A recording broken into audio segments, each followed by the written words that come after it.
Chapter 1172. Mayachel's voice became smaller and smaller, but the lady still understood.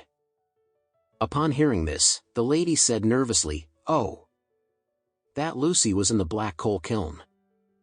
Who knows what wild man he is with?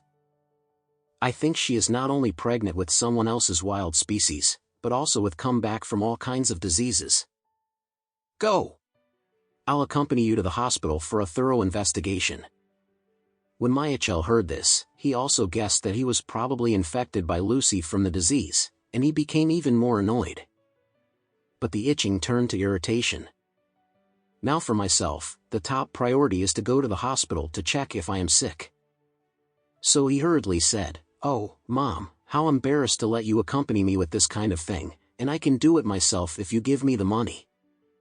Lady Richard said earnestly, "No, if I don't go, I will always feel uneasy. Don't say anything, I will go with you, and go now." After that, the lady got up immediately, ready to go out.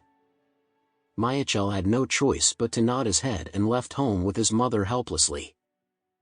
Just when Mayachel and Mrs. Richard went to the hospital, the Whale family's only remaining subordinate in Gollum Mountain finally found an opportunity and got into the morgue of the local hospital.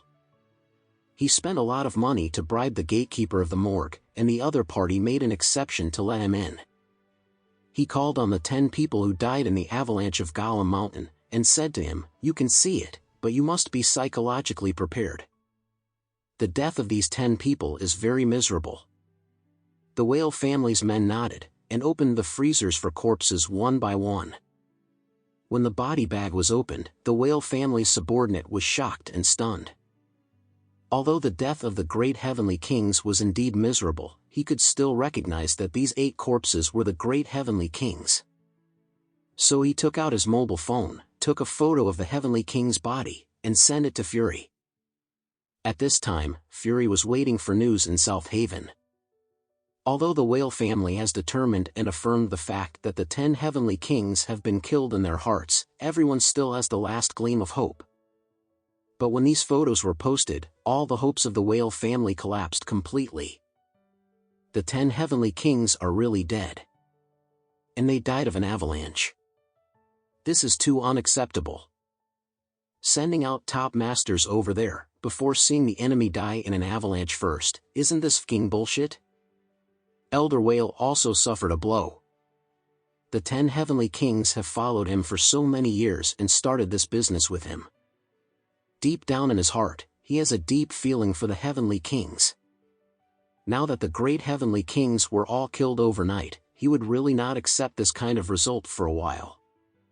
After seeing the photos, Edward was shocked and felt that something was wrong.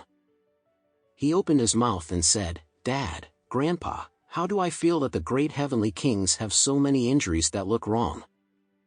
If they were in a car and had an avalanche, then they would most likely be caught in the car with snow. The injuries on their bodies should also be mostly crush injuries, but how I look at them now, they all seem to have been injured." As he said, he zoomed in on the photo of Fram's right arm and said, "Look at Master Fram's right arm as a whole bloody, it doesn't look like it's being crushed. There is also Iron Fist Dan. His right arm was almost the same as Master Fram's right arm at the time. But other people's right arm did not suffer such injuries. If everyone had suffered an avalanche in the car, everyone would suffer. Injuries, the types should be similar, there shouldn't be such a big gap." Elder Whale, as well as all the Whale family members, showed extreme horror at this moment. Elder Whale tremblingly asked, "Sean, you mean, the 10 great heavenly kings were killed?"